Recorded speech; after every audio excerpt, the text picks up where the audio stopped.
अस्सलाम वालेकुम सबको। आज का सेशन बड़ा इम्पोर्टेंट है। प्लीज़ अपने फ्रेंड्स से शेयर करें, इस सेशन को पूरा सुने इंशाल्लाह ताला।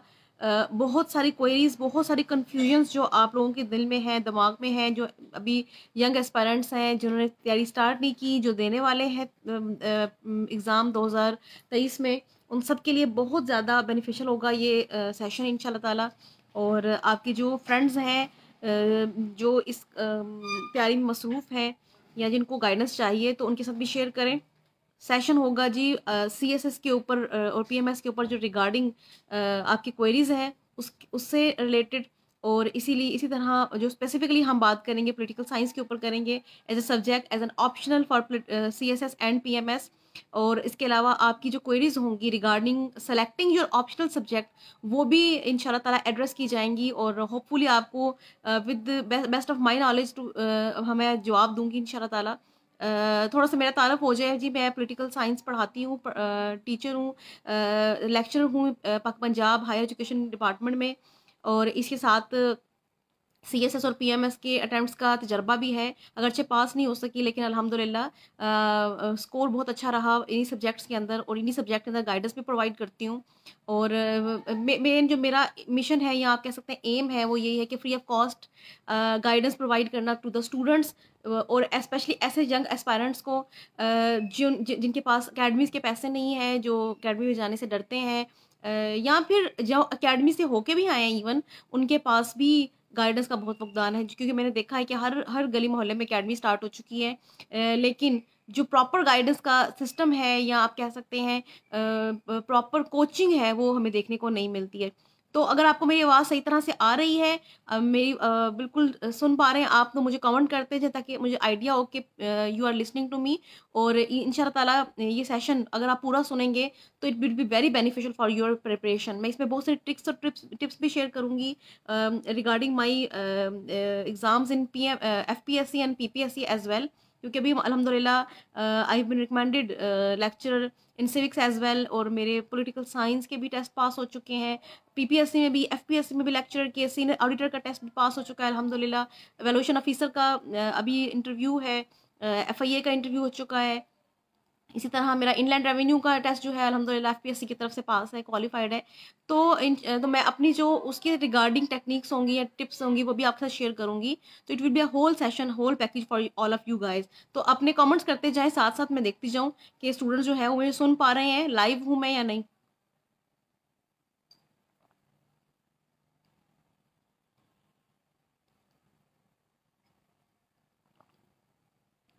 अच्छा जी, तो आ जाते हैं सबसे पहले जो स्टूडेंट्स इस टाइम हमें सुन रहे हैं, जो यंग हैं, जो बिगिनर्स हैं CSS के ऊपर, उनको सबसे पहला मसला ये पेश आता है कि CSS की प्रिपरेशन कैसे स्टार्ट की जाए। CSS की प्रिपरेशन के लिए सब्जेक्ट्स कौन से ऑप्ट किए जाएं। फिर सबसे बड़ा मसला जो हमें देखने को मिलता है स्टूडेंट्स के पास, वो होता है कि ऑप्शनल सब्जेक्ट्स जो हैं वो हैं किस तरह के हैं, कौन से रखने चाहिए, कौन से ट्रेंडिंग में है, कौन से स्कोरिंग है, कौन से ओवरलैपिंग है। तो ये वो जो बेसिक सवालात हैं जो हर एस्पिरेंट अपनी ज़िंदगी के स्टार्टिंग में फेस करता है, अपनी इस जर्नी के स्टार्ट में फेस करता है। उसके गाइडेंस के लिए आप जाते हैं अकेडमीज़ के पास, अकेडमीज़ वालों से आप गाइडेंस लेने की कोशिश करते हैं। बहुत सारी अकेडमी अच्छे काम भी कर रही हैं, बड़ा पॉजिटिवली वो स्टूडेंट्स को पढ़ा रही हैं, कोच कर रही हैं। कुछ अकेडमीज जो है वो स्कैम्स कर रही हैं, हमें आपको बेहतर पता चल जाता होगा जब आप उनके अंदर जाते हैं। लेकिन ओवरऑल जो मुझे लगता है लैकनेस आ रही है इस पूरे सिस्टम के अंदर, वो ये है कि स्टूडेंट्स जो हैं वो ओवर रिलाई करते हैं उन चीज़ों के ऊपर जो कि उन्हें अकेडमी प्रोवाइड करती है। सेल्फ स्टडी, या आप कह सकते हैं ना कि जो खुद से पेन लेने का अमल है वो स्टूडेंट्स में कम हो चुका है। तो अगर अगर आप वाकई ही रेडी हैं और विलिंग हैं और आपकी इंटेंशन है पढ़ने की और CSS पास करने की, तो I am telling you it's not a big deal. किस्मत भी बहुत बहुत इसमें मैटर करती है, लेकिन आपकी जो हार्ड वर्क है वो हमेशा पे ऑफ करता है। इवन अगर आप CSS नहीं भी कर सकते हैं, तो जो CSS की स्टडीज़ के दौरान, प्रिपरेशन के दौरान जो आप नॉलेज गेन करते हैं, वो आपको हमेशा नज़र आता है। जैसे मैं अपने आप को आपके सामने एक एग्जांपल के तौर पे पेश करती हूँ। मैंने 2016 में अपना CSS का सफ़र स्टार्ट किया, कंपेटिटिव एग्जामिनेशन का। और उस जर्नी के दौरान जो मैंने सीखा है, अपनी CSS की 2 अटेम्प्ट्स थी, ऐसे भी पास था, लेकिन अपने ही सब्जेक्ट में कंपार्ट आ गई, आप कह सकते हैं फेल कर हो गई, बेवकूफ़ों की तरह क्वेश्चन अटेम्प्ट नहीं कर सकी, लेकिन सीख लिया। अच्छा, अगली दफ़ा उससे बेहतर परफॉर्म किया, टॉपर्स में मार्क्स थे, लेकिन अपना ऐसे फेल हो गया। तो क्या हुआ, मज़ीद सीखने का अमल समझ में आया। लेकिन वो जो सारा का सारा नॉलेज गेन किया था इस पूरे अमल से, अल्हम्दुलिल्लाह उसकी वजह से आज जितने भी टेस्ट पास हो रहे हैं, जितने भी क्वालिफाई कर रही हूँ कितनी चीज़ों के ऊपर, जितनी भी मेरी रिकमेंडेशंस हो रही हैं एफपीएससी में, पीपीएससी में, वो इस नॉलेज की बेस पे है। तो मैं आप लोगों को ये ज़रूर कहूँगी कि एटलीस्ट गो फॉर इट। अगर आप बीएस कर रहे हैं, मास्टर्स कर रहे हैं, यूनिवर्सिटी में पढ़ रहे हैं, अगर आप इतने कॉम्पिटेंट हैं कि आप यूनिवर्सिटी तक जा सकते हैं, तो आपको सीएसएस के लिए भी प्रिपेयर करना चाहिए ज़रूर। अच्छा, उसके बाद जो कॉमन क्वेश्चन है वो यही है कि जी पता कैसे चलेगा कि हम कौन सा सब्जेक्ट रखें। अच्छा, सब्जेक्ट का सिलसिला ये है कि देखें, आप सबको जैसे पता होगा कि 12 टोटल सब्जेक्ट होते हैं सीएसएस में जो आपने पास करने हैं, और 50% मार्क्स अगर आपके ओवरऑल आ जाते हैं तो आप क्वालिफाई कर जाते हैं फॉर योर इंटरव्यू। अब उसमें जो 6 सब्जेक्ट हैं वो तो आपके कंपलसरी हैं, जिसके बारे में मोस्टली लोग जानते हैं, और उसके ऊपर हम एक अलग से सेशन रखेंगे कि उनको कैसे टैकल करना है। लेकिन अगर हम आ जाएँ ऑप्शनल सब्जेक्ट के ऊपर, तो ऑप्शनल सब्जेक्ट के ऊपर बहुत फर्स्ट क्रिएट हो चुका है, जो मेरी इस टाइम ऑब्जर्वेशन है। एक तो ये कि एकेडमी का ट्रेंड बहुत ज़्यादा चल रहा है, और एकेडमीज जो हैं वो अपने मनपसंद सब्जेक्ट जो है वो आपको हमेशा से रेफर करेंगे। जो सब्जेक्ट वो पढ़ा रहे होंगे वो कहेंगे कि ये सब्जेक्ट सबसे अच्छा है, ठीक है। और कभी कभार ये भी होता है कि एकेडमीज वाले, अब ये ऐसा ज़रूरी नहीं है कि जो सब्जेक्ट वो पढ़ा रहे हैं वो अच्छा ना हो। कभी कभी ऐसा होता है कि आपका एप्टीट्यूड नहीं होता उस चीज़ के अंदर, तो बजाय इसके कि आप अपने एप्टीट्यूड को देख के सब्जेक्ट सेलेक्ट करें या ऑप्ट करें, आप क्या करते हैं कि वो जो सोशल प्रेशर होता है उसके ऊपर आप कहते हैं कम कर देते हैं, तो आप वो वाला सब्जेक्ट ऑप्ट कर लेते हैं, ना जिसकी आपकी ट्रेनिंग होती है, ना एप्टीट्यूड होता है, ना ही आपने उसको पढ़ना होता है। और फिर वही बात होती है, या तो आप बहुत लो स्कोर करते हैं या फिर आप फेल भी हो जाते हैं। तो अगर आप मुझसे पूछें कि मुझे जो बेशतर जो मैसेज इनबॉक्स में आते हैं वो स्टूडेंट्स के यही होते हैं कि मैडम हमें ये बताया जाए इस स्ट्रेटजी के अंदर कि हमारा ये बैकग्राउंड है, क्या हमें ये सब्जेक्ट रखना चाहिए या नहीं रखना चाहिए, हमारा ये बैकग्राउंड है, हमें कौन सा सब्जेक्ट रखना चाहिए। ये क्वेश्चन बहुत ज़्यादा देखने को मुझे मिला है, ठीक है। अच्छा, मैं आपको ना इसका एक सिंपल सा फार्मूला बताती हूँ। मेरा फार्मूला ये है कि अगर आपने किसी भी सब्जेक्ट में मास्टर्स कर रखा है, आप उस सब्जेक्ट के पहले तो देखें कि आपकी जो वो लिस्ट मौजूद है ग्रुप्स की, उसके अंदर वो सब्जेक्ट मौजूद है कि नहीं, जो आपने सब्जेक्ट पढ़ रखा है मास्टर्स में, बीएस लेवल पे, जो भी। अगर वो उस लिस्ट में मौजूद है, तो फिर आपने देखना है कि क्या उसके जो पिछले 5 साल के पेपर्स हैं, क्या मैं वो अटेम्प्ट करने के काबिल हूँ। अगर आप पिछले 5 साल के पेपर्स को समझ के और सोचते हैं कि हाँ ये क्वेश्चन मैं अटेम्प्ट कर सकता हूँ और अच्छे से अटेम्प्ट कर सकता हूँ, तो you can always opt your own subject. इसमें कोई बड़ी बात नहीं है, कोई रॉकेट साइंस नहीं है। जैसे मैं आपको बताऊं कि जो मेरा प्राइमरी सब्जेक्ट था, जो मैंने जिस मास्टर्स किया, वो इकोनॉमिक्स था। उसके बाद मैंने चेंज कर लिया, मैं पॉलिटिकल साइंस की फील्ड में आ गई। तो जब मैं फर्स्ट टाइम अकेडमी गई, तब मेरा सिर्फ मास्टर्स इकोनॉमिक्स था, तो अकेडमी ने मुझे कहा कि you should opt international relations. अब आप सोचें कि चले मेरा तो थोड़ा बहुत बैकग्राउंड था, मैंने बैचलर्स में पढ़ा था, ऐसी भी मेरी कोलीग्स थी, ऐसे भी मेरे फ्रेंड्स थे जिन्होंने ज़िंदगी में कभी आईआर नहीं पढ़ी हुई थी, ज़िंदगी में कभी पॉलिटिकल साइंस नहीं पढ़ी हुई थी, उनको भी कहा गया कि आप ये सब्जेक्ट रखें। अच्छा, ये मशवरा बुरा नहीं था। मशवरा क्यों बुरा था? क्योंकि एप्टीट्यूड को इग्नोर कर दिया गया। ये नहीं देखा गया कि कोई स्टूडेंट जो है वो इस किस्म का सब्जेक्ट पढ़ सकता है कि नहीं पढ़ सकता। दूसरी बहुत बड़ी रीज़न थी इंटरनेशनल रिलेशंस को आगे बढ़ाने की। वो रीज़न ये थी कि 2015 के बाद आपको पता होगा सबको कि जो कोर्स था वो तब्दील कर दिया गया था। पहले जो ग्रुपिंग थी, जो स्कोर्स थे, ग्रुप्स के जो मार्क्स की डिस्ट्रीब्यूशन थी, वो डिफरेंट थी। जियोग्राफी 200 नंबर का हुआ करता था।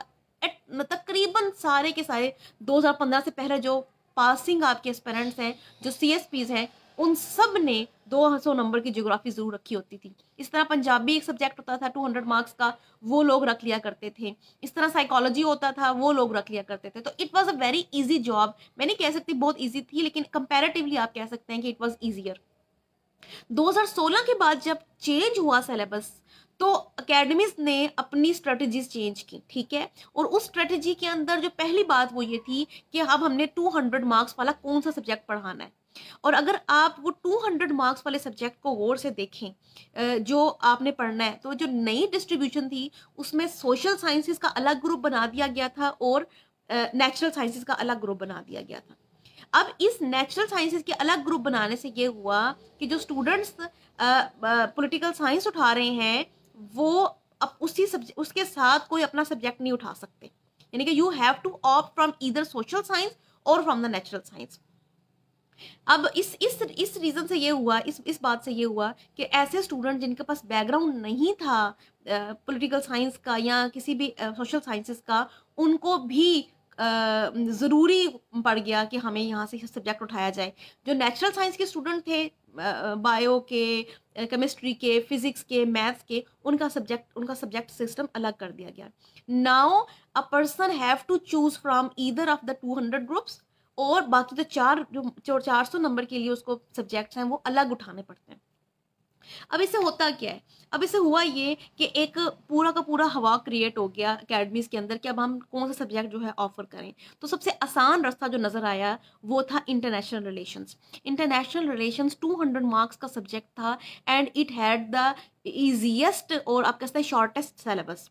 और जो उसका 2016 का पेपर आया वो इतना ईजी पेपर था कि just go through basics of the syllabus तो आप उस पेपर को अटेम्प्ट कर सकते थे।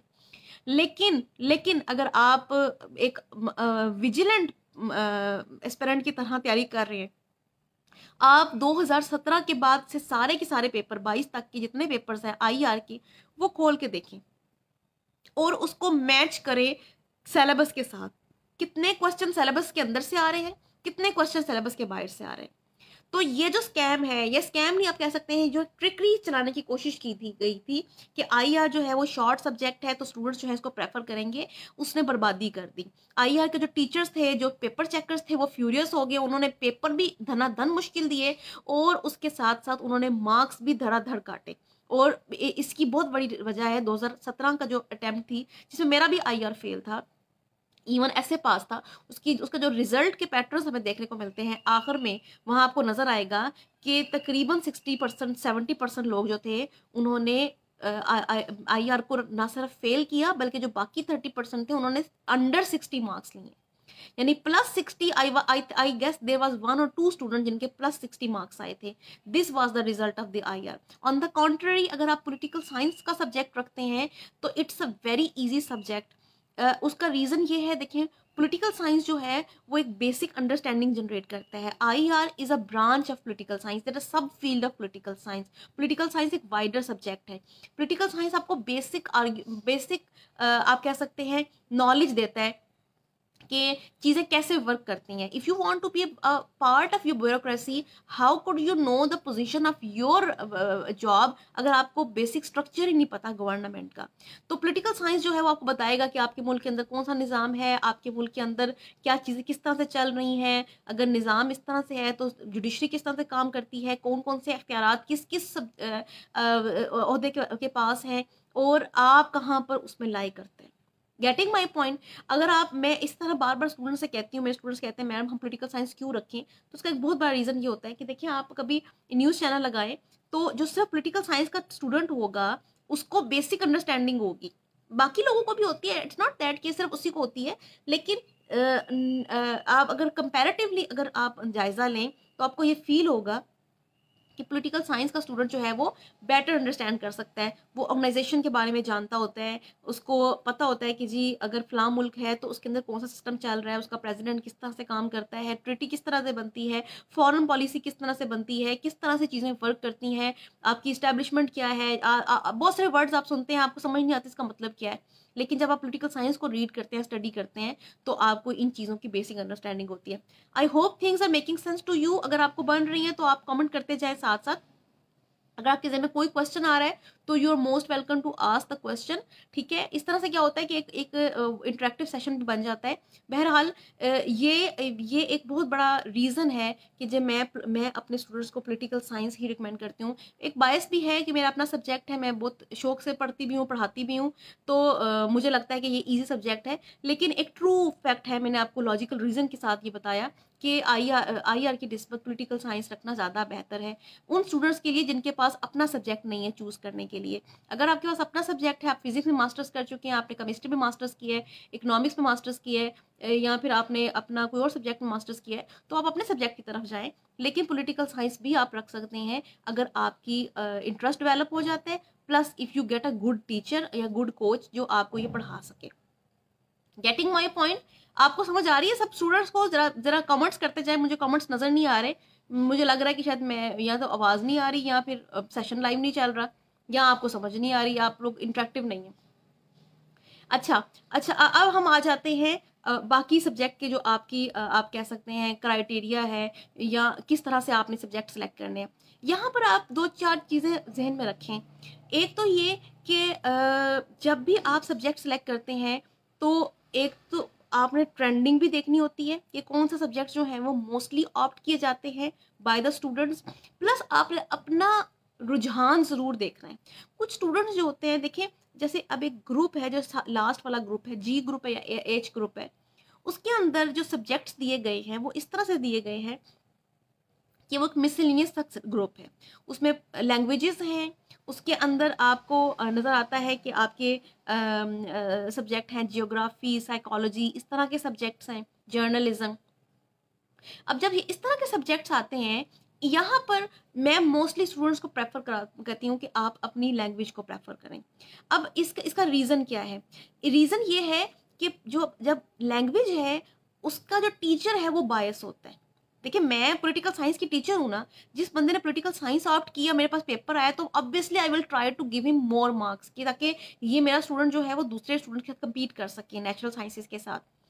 इसी तरह जब आप पंजाबी चूज करते हो या सिंधी चूज करते हो, अरेबिक या पर्शियन कुछ भी चूज करते हो, तो आपका जो टीचर होता है, जो आपका पेपर चेकर होता है, वो आपको बड़ा ही खुल के मार्क्स देता है। और अगर आप प्रीवियस ट्रेंड देखते हैं लैंग्वेजेस का, तो ये बहुत अच्छा ट्रेंड है मार्क्स के लिहाज से। It gives you a very good marks. और इसके अलावा ये कि आप बहुत कम प्रिपरेशन के साथ भी बहुत अच्छा रिजल्ट ला सकते हैं in the case of languages. समझ आ रही है बात की? तो ये बड़ा ज़रूरी है कि आप वहाँ से ऑप्ट करें। अब ये चीज़ आपको कौन समझाएगा? ये आपको गाइडेंस इसी तरह से मिलती है कोचेज़ की तरफ से। अच्छा, अगर आप फॉर एग्ज़ाम्पल किसी लैंग्वेज में इतना तेज़ नहीं है, जैसे आपकी अपनी मदर टंग अगर पंजाबी भी है, लेकिन आप पंजाबी बोलते नहीं हो, पढ़ते नहीं हो, या आप लिखी नहीं है कभी, तो फिर आपको पंजाबी रखने की कोई तुक नहीं बनती। फिर आप कोई और सब्जेक्ट उठा लें, जर्नलिज्म उठा लें, साइकोलॉजी उठा लें, जिसमें आपका एप्टीट्यूड हो। मैं हमेशा ये कहती हूँ कि फोर्स ना करें अपने ऊपर सब्जेक्ट को। जो सब्जेक्ट आप नहीं पढ़ सकते, तो कोई ज़रूरत नहीं है कि आपने उसको उसमें जाके एक नए सतह से आपने उसके अंदर डाइव लगानी है। बल्कि ज़रूरी ये करें कि जिस चीज़ से आपकी फेमिलियरिटी बनती हो। जैसे कुछ लोगों को साइकोलॉजी बड़ा पसंद होता है, तो वो साइकोलॉजी की तरफ चले जाए। You getting my point? तो ये इंपॉर्टेंट चीज़ें हैं जो आपने याद रखनी है रिगार्डिंग योर सब्जेक्ट सिलेक्शन। और जो स्टूडेंट्स अगले साल की तैयारी कर रहे हैं, मुझे उम्मीद है कि उनकी बड़ी अच्छी तैयारी होगी। और जो उससे अगले साल की करने चाह रहे हैं, तो मैं उनको ये एडवाइस करूँगी कि please start your preparation right now. बहुत इंपॉर्टेंट है कि आप अभी से इस चीज़ के अंदर अगर इन्वॉल्व हो रहे हैं, तो कम से कम भी इस प्रिपरेशन को आप 8 to 10 या मंथ्स या फिर आप 1 ईयर दे दें, तब जाके आपकी प्रिपरेशन अच्छी होती है। क्योंकि देखिए, कंपटीशन बढ़ता जा रहा है, हर साल लोग ज़्यादा से ज़्यादा सीएसएस की तरफ रुझान पर बढ़ता जा रहा है। इससे पहले लोग इतना नहीं सीएसएस के बारे में ना अवेयर थे, ना ही इतना ज़्यादा लोग इंटरेस्टेड थे इस चीज़ के अंदर। तो अब क्योंकि कंपटीशन बढ़ रहा है, तो you have to put extra effort ताकि आप रिजल्ट्स ले सकें। मज़ीद इंशाल्लाह ताला इसी फ़ोरम पे और भी वीडियोस के साथ आपके साथ करते रहेंगे। आपकी कुछ क्वेश्चंस हों तो यू कैन ऑलवेज़ इनबॉक्स मी। मेरा ये पर्सनल अकाउंट है, आप मुझे इनबॉक्स कर सकते हैं, अपनी फ्रेंड्स को रेफ़र कर सकते हैं। मैं पॉलिटिकल साइंस पढ़ाती भी हूँ और मेरा सेशन भी स्टार्ट है इंशाल्लाह ताला अगले मंथ से। तो if you want to take the session, you are most welcome. आप मेरे साथ मैसेज करके उसकी डिटेल्स पता कर सकते हैं। It will B full of आप कह सकते हैं नॉलेज सेशन। इसमें सिर्फ पॉलिटिकल साइंस नहीं होती, बल्कि पूरा का पूरा 360 एंगल पे मैं सीएसएस की गाइडेंस भी प्रोवाइड करती हूँ। तो होपफुली आपके कोई और भी क्वेश्चंस हों तो आप इनबॉक्स में सिंपल मुझसे क्वेश्चन पूछ सकते हैं विदाउट एनी फीस, कोई प्रॉब्लम नहीं है। मैं सबको आंसर करती हूँ, कोशिश मेरी यही होती है कि मैक्सिमम लोग जो है उनकी क्वेरीज को आंसर किया जा सके। लेकिन ऑब्वियसली अगर थोड़ा सा डिले भी हो जाता है तो मेरी तरफ से माजरत, लेकिन आपका आंसर मैं क्वेश्चन मैं ज़रूर एड्रेस करूँगी इंशाल्लाह। बाकी आज का सेशन ख़त्म करते हैं। दुआ में याद रखिएगा मुझे और इस सेशन की कोई फ़ीस नहीं है, सिर्फ ये है कि आप मुझे अपनी तरफ से स्पेशल दुआ में याद रखें। अच्छा, मेरी तरफ से अल्लाह हाफ़िज़। अपना ख़्याल रखिए, अपने घर वालों का ख़्याल रखिए। शब बख़ैर।